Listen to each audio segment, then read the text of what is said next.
So my name is Evanna Ojeda, and I'm a senior this year, and I represent Thomas Britton Schultz. So Thomas was 20 years old, and he was a junior at Ohio Wesleyan University. So not all of the 35 Syracuse students that we honor were actually part of the undergraduate community here at Syracuse, but they were all studying based off of SU's World Partner Program. So Thomas was one of those students that was studying from that World Partner Program with the International Relations Department. And he was studying history, politics, and government. Today, I study political science and international relations, so everything that he was striving for is exactly what I'm striving for today.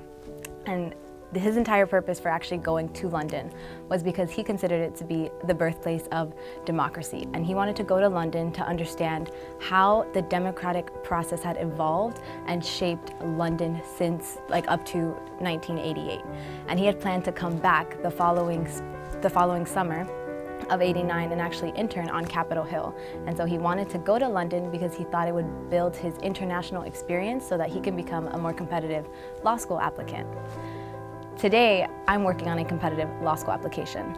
My goal last fall was to intern on Capitol Hill, and I was able to do that through the Maxwell and DC program. I said before that Thomas was 20 years old.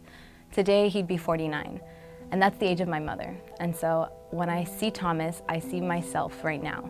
All of the goals that I have laid out for myself, all of the plans and steps that I have made to become the person that I hope to be later on in the future. And I see my mom, and I see all of the steps that she still has left to walk and all of the accomplishments that she still has planned for herself. And Thomas didn't get to do any of that. And if he were alive today, he would be my mentor. He would be the person I go to for advice, asking him, this is my framework for the future. Is this okay? Do you think it's gonna work?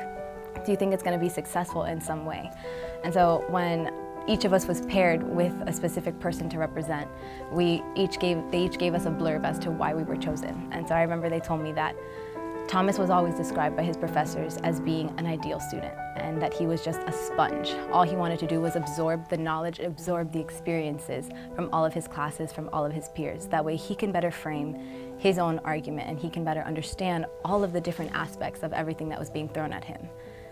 And that type of mindset is exactly what I work for today. To be described as a sponge of knowledge, of somebody who just wants to absorb and absorb before you can give, is exactly the type of person that I strive to become. That ideal student mentality, that idea of wanting to understand all of the different multifaceted issues that plague our community and actually take steps into bettering them. This is what Thomas had planned, and he never got to do. And so for me to be able to represent him today and to be honored and humbled to represent him means that I can now work not only towards my own goal, but towards the goals that Thomas had set for himself that he didn't get to accomplish.